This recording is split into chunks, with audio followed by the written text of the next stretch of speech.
Hey Warrior fans, thanks for tuning into today's show. Appreciate all y'all that have helped this channel grow as much as it already has, because we literally just started it back up and all of a sudden we're right at 15,000 subscribers or getting closer there, but we can't get there unless you subscribe. So you can see this link right below me, youtube.com/WarriorsTV. That'll take you straight to the channel and you can hit the big red button and subscribe, or even easier because you're watching the video right now, scroll on down, go underneath and hit the big red button, because if it's still red, that means you haven't subscribed. Once it's gray, that means you're in the know. So subscribe, hit your notifications, and now let's get right into today's video.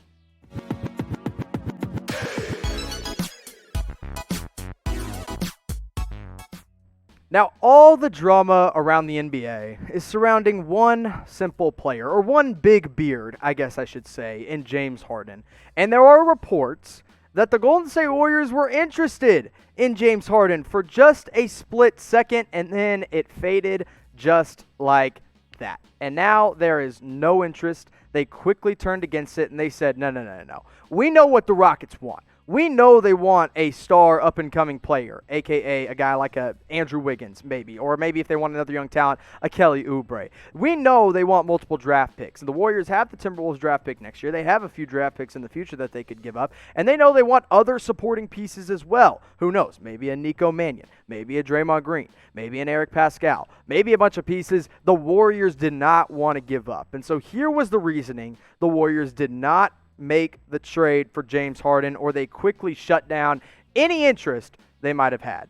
This is via NBC Sports. They said, though the vision of Harden moving into the Kevin Durant role was intriguing, the Warriors realized the return would be no better than a short-term gain while punching a hole in their future. And you know what? I have major respect for this Warriors team and organization for basically saying we're going to hold on to our new young players and not go for this quick fix of James Harden. Because if you did throw him into this lineup, let's assume they had to move on from Wiggins and a bunch of other bench pieces along with some draft picks.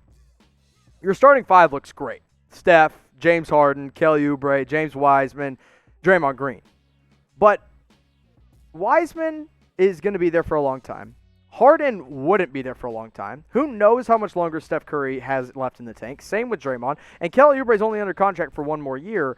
If you go and give up guys like Wiggins, maybe Nico Mannion, maybe Eric Pascal, and some other young pieces off the bench, you're going to be in trouble just because you traded for a drama queen in James Harden. So I want to give a quick little round of applause for the Golden State Warriors for not giving up their future for James Harden, because I don't think it's worth it right now. I would hold out until some other team decides to lowball the Rockets, and maybe the Warriors could swoop in later for something not so expensive. But hey, listen, I get it. I get he's a great player. I get he's a 30-plus point per game scorer. I understand that he is one of the best guards in the NBA, but that doesn't come without drama. So what I want you guys to do is get down in the comment section, open up the trade machine, and let me know what the best trade offer you can come up with about James, or for James Harden, I should say. Now, it can be unrealistic. You could say, hey, I'm only going to give up Nico Mannion and Andrew Wiggins, or I'm only going to give up this player and this player. Whoever it is, let me know in the comment section.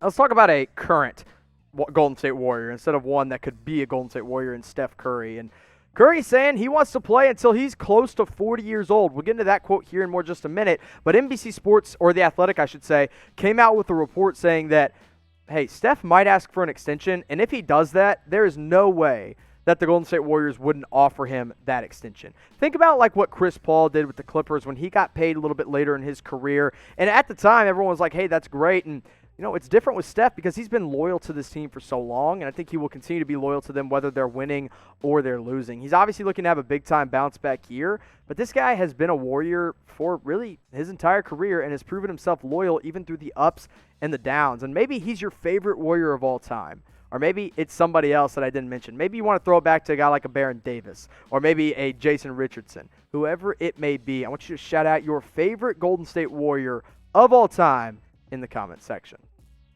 But let's talk more a little bit about Steph Curry and him playing longer into his career. Here's what he had to say on the first day of training camp. He said, I've always said I want to play for as long as I can and play at the level that I want to be at. And hopefully you can be in a position where you ended on your own terms.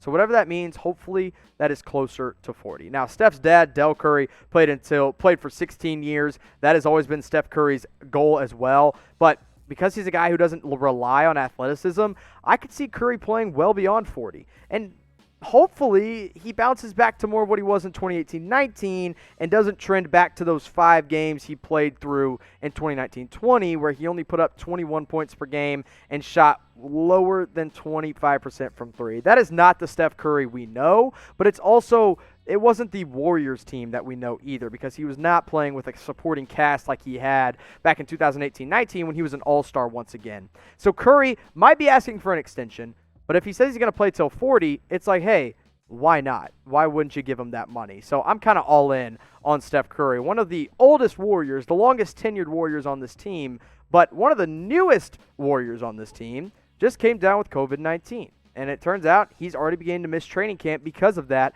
And you obviously have to follow NBA protocols and self-isolate from the team. And now James Wiseman is in a place where he's missing practice right before the preseason picks up. And for a guy that hasn't played basketball in months because he only played 3 games in Memphis, this is kind of a big deal. He's not getting really the feel under him as well as he should as a rookie in training camp. And I know we're only going into preseason, and the Warriors and every team is only playing 3 games in the preseason, so it's not that big of a deal. You have plenty of time to get his rust off. But the only reason I'm worried about it is just for the simple fact that he didn't play a whole college season, and he got his season cut short. Now, in those 3 games, he looked terrific. Well, in 2 games, he looked terrific. Against South Carolina State, he put up 28 points and pulled down 11 rebounds, had 3 blocks. That's when he showed, hey, this is a guy worthy of the number 1 pick. And then he plays against the University of Illinois Chicago, another solid game. But then he plays like a real opponent in Oregon, and he wasn't so great. Still had a double-double, still looked athletic. He also didn't play as many minutes in that game compared to the other 2. But only 14 points for a 7'1" guy that's bigger than everybody else on the floor. It worried me a little bit. But as a whole, James Wiseman's just going to be fine. But I am kind of worried about the fact that he's not practicing with this brand new team.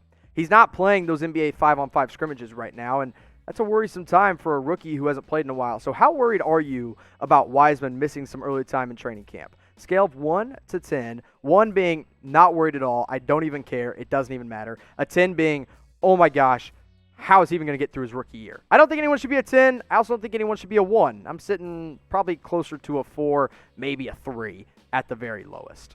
But the Warriors do have other big men. So in case James Wiseman does miss some more time, they have guys that can make up for it. They have Draymond Green. Of course, they have Kevon Looney and Alan Smiley-Jeech. Eric Pascal was a good young surprise last year. And Marquise Chris was a guy that came in and kind of proved himself. And he's going to be able to prove himself a little bit more in training camp while James Wiseman is out. All these guys have a real shot to say, hey, if Wiseman's not ready to go on night 1, we can play big-time minutes because we know the way the NBA works. And before I get into one more story, actually about one of the guys you just saw on that list, I want to tell you about this deal at chatsports.com/dubsdeal. All Golden State Warriors gear is on sale today leading up to Christmas, so go check it out. You can get jerseys, you can get hats, you can get t-shirts, you can get shorts, whatever you want at chatsports.com/dubsdeal. They have them available for an awesome price. And you don't have to get it for yourself. Maybe you're not even a Warriors fan, you're watching today's show, but you know you have Warriors fans in your life. That link is going to get you hooked up with the greatest Christmas gifts you can find for all Golden State Warriors fans, or maybe a little Christmas gift to yourself as well. Now, we talked about James Wiseman having COVID-19 and missing time, but Draymond Green is actually also missing practice right now. And I wanted to touch on it a little bit less than Wiseman because, look, at the end of the day, Draymond Green missing time in, a veteran training camp is not nearly as important as a rookie missing time. So I'm not that worried about Draymond not being able to practice his first couple weeks. He'll fit in just fine. He knows the role. He knows his offense. He knows the defense. He knows what to expect out of next year. It's not that big of a deal, but I wanted to at least talk about it. He's going to be fine. He's going to recover. And if he quarantines for 10 days, hey, everyone's going to be just A-okay. I wanted to tell you about that before we got out today. And the last thing I do want to tell you about is that, hey, if you're like, Jimmy, I've been commenting on videos. I can't, you're not responding to my comments. I got questions for you. What's going on? Look, we get a lot of comments, and I miss a lot of what y'all have to ask me. So if you want to talk more Warriors basketball, maybe you just want to talk more NBA basketball in general, one place you can always find me, and I will always try to respond to your DMs. I can't promise you I will every time, but usually before I go to bed at night, I'll lay down. I'll reply to anybody who's DM'd me throughout the day. Hit me up on Twitter, at Jimmy_Crowther. I'll put that link in the description of this video as well. So whether you're a Warriors fan, an NBA fan, or you just want to talk about life, you can find me on Twitter, at Jimmy_Crowther.